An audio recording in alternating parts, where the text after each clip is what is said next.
2 gram മുതൽ പാദസരങ്ങൾ, വളകൾ, 1/2 gram മുതൽ സ്റ്റഡുകൾ, 2000 രൂപ മുതൽ റിങ്ങുകൾ, 1 ഗ്രാമിൽ തുടങ്ങുന്ന മാലകൾ, നെക്ലസുകൾ, 9000 രൂപ മുതൽ ഡയമണ്ട് നെക്ലസുകൾ, 1 ലക്ഷം മുതൽ ആരംഭിക്കുന്ന വെഡിംഗ് സെറ്റുകൾ.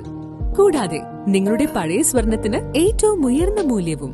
Maharaja gold and diamonds, toll junction, Edappally, Palluruthy, Tripunithura, Kalady, Eramalloor, Aroor Palli, Thuravoor, Thrissur.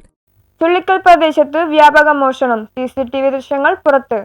Chullickal പ്രദേശത്ത് വ്യാപക മോഷണം. ചുള്ളിക്കൽ മദർ തെരേസ ജംഗ്ഷൻ മുതൽ ചക്കനാട്ട് അമ്പലം വരെയുള്ള ഭാഗങ്ങളിലാണ് കഴിഞ്ഞ ദിവസം വ്യാപകമായി മോഷണം നടന്നത്. മദർ തെരേസ ജംഗ്ഷന് സമീപത്തെ റേഷൻ കടയിലാണ് ആദ്യം മോഷണ ശ്രമം നടന്നത്. എന്നാൽ ഒരു പൂട്ടേ പൊളിക്കാൻ കഴിഞ്ഞുള്ളൂ. തുടർന്ന് സമീപത്തെ ഒരു ഫർണിച്ചർ കടയിലെ പൂട്ടുപൊളിച്ച് അകത്ത് കയറിയെങ്കിലും ഈ ഫർണിച്ചർ കട പ്രവർത്തനരഹിതമായിരുന്നു. തുടർന്ന് മറ്റൊരു മാർജിൻ ഫ്രീ മാർക്കറ്റിൽ കയറിയ കള്ളൻ പൂട്ട് തകർത്ത് അകത്ത് കയറുകയും ഇവിടെ ഉണ്ടായിരുന്ന കുറച്ച് പണവും മൊബൈൽ ഫോണും സാധന സാമഗ്രികളും മോഷ്ടിച്ച് കടക്കുകയായിരുന്നു. പിന്നീട് സമീപത്തെ മറ്റൊരു ഐസ്ക്രീം കടയിൽ കയറി താഴ് പൊളിച്ച് അകത്ത് കയറി 10,000 രൂപയും മോഷ്ടിച്ചു. മോഷ്ടാവിന്റെ CCTV ദൃശ്യങ്ങൾ ഉൾപ്പെടെ പുറത്തു വന്നിട്ടുണ്ട്. സംഭവത്തിൽ പോലീസിന് പരാതി നൽകിയിട്ടുണ്ട്. പോലീസ് അന്വേഷണം ആരംഭിച്ചിട്ടുണ്ടെങ്കിലും പ്രതിയെ കണ്ടെത്താനായില്ല. News bureau, Mattancherry.